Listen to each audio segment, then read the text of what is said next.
Welcome back to the channel. Today we're going to talk about Cameroon's team for the African Nations Cup. Half of the team that went to the World Cup has been left out. The average age of the team has been reduced from 27 to 24. Rigobert's song in his famous statement says, "Nous sommes dans la continuité." This was when he was asked about the mission of a veteran like Choupo-Moting. Keep in mind, Choupo-Moting is 34 years old, tied at 20 goals apiece with veteran Roger Milla. Now that's recommendable.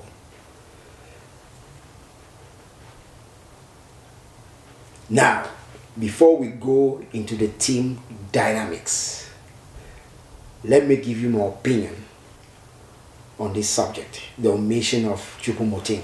It's been a hot topic ever since the list came out about a week ago. For those who are against, they say that Choupo-Moting could have played a reduced role coming from the bench, or maybe acting as a sub for Abubakar, coming in moments where we need more creativity, because he's good. When you look at his profile, he's good in tight spaces. He can play as a second striker and all that good stuff. That's true. But when I look at the logic of Rigobert's song, what he's doing is that, if you remember, just before the World Cup, last World Cup, he also dropped controversially Ngadu, who was also a strong player in that defense. Many talked about it, but we have actually moved on. So dropping on Choupo-Moting, who is actually next? I see it maybe a player like Abubakar is phasing out, that old guard of the previous team. So that's the way he's after too, while he's still keeping the team competitive enough. So when I look at it, with Choupo-Moting, could we have gone maybe taking the cup? I'm not sure. Without him, would we take the cup? I'm not sure. So this is a decision made by the coach for the future. Now let's jump into the team. Let's look at the goalkeepers. He's scored 4 goalkeepers. Recent news, Manchester United and Fecafoot have arrived at an agreement that Onana should arrive late. That's big news. There's a lot of talk about it. Some are not happy, some are angry. But let me give you some history. 2003 Confederation Cup. Cameroon is into the semifinals. Eto'o started that tournament. Cameroon is into the semifinals, and Cameroon, the Fecafoot, now negotiates with Mallorca for Eto'o to fly and play against Real Madrid, Copa del Rey, which they actually won. So in football, there are such agreements. Working agreement between Manchester United and Fecafoot. We have not heard anything controversial from Fecafoot or from Manchester United. That's the news.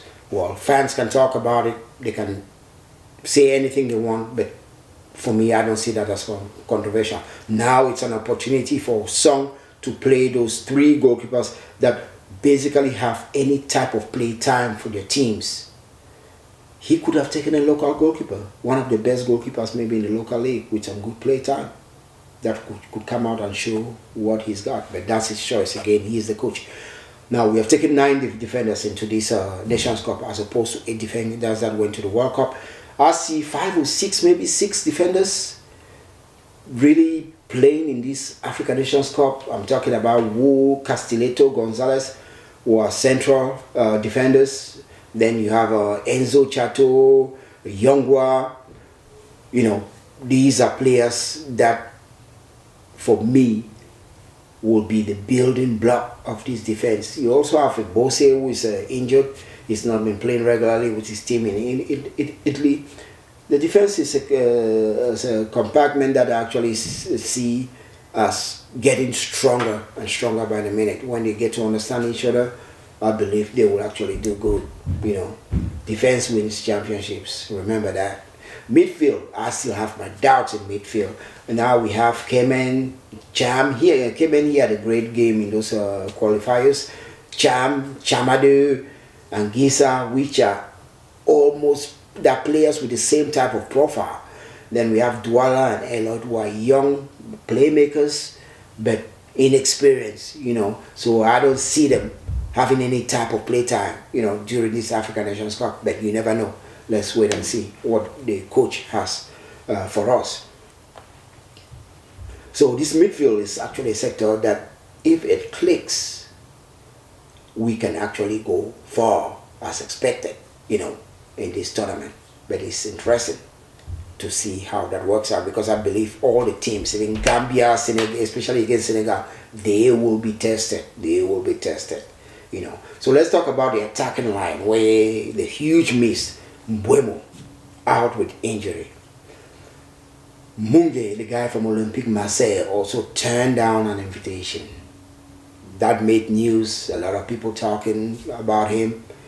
Well, this guy is in the same age range with Baliba of Brighton. He actually did this very well, because he actually made it known that he was not coming. He was focused for club. So, but these are things that actually happened. In 2017, 7 players turned down an invitation because they were trying to station themselves, to position themselves in their clubs. And it was not favorable for them to leave their clubs to go to African Nations Cup. So these are things that actually do happen. I think 7 players, and we won the African Nations Cup that year. So for Abu, this might be the last dance. I expect him to be hungry. I expect him to come out to prove something, especially when he had that incident with his club in Turkey. So let's see what Abubakar can do. He's going to be the leader of this team. He's going to be the leader of that strike force, where we also have young players like Magri, Mumbanya, Nkudu. Nkudu now is having a good time with his club in Saudi Arabia. He's just waiting for his first year. 14 goals, 4 assists, and I expect him to come out, and he's an elusive player. He can come out, he can play make, he can drift inside, look for space, run into space. He's actually gotten more like intelligent as the older he has actually become, and maybe he can give us that spark that we shall be missing from Mbuemo. Well, in my opinion about this team, this is what I will say. The preparation so far is excellent, just like before World Cup. I had questions about why train in Saudi Arabia when we have spent billions in order to build facilities like stadiums, training facilities, the hotels. So why not train in Yaoundé, Cameroon, and give your fans that experience, help them build that culture. Also financially, it's going to help, that community, paying, instead of spending money that you're taking out to Saudi Arabia, you spend it back home, Now, that's the way I look at it. That's the way I think, We Africans have to do better. We have to learn how to spend money in our communities and build our communities. Now, I'm not against the fact that if you had maybe a better deal, as some say, logistic commute players flying in at different times, it's better to go to Saudi Arabia and stuff like that. At what price, though? Now, how far will the team go? For me, I think that if the team makes it to semi-finals, just as they did back home in Cameroon, that will be successful in Global. His employer, Fekafu, might actually just extend his contract, if they make it to semi-finals. However, beyond semi-finals, I think some might get into hot waters. But again, it's football. We can talk all this talk, and come the 15th, that's when we start against Gambia. It could be something basically different. It's always unexpected. Now, thanks for watching.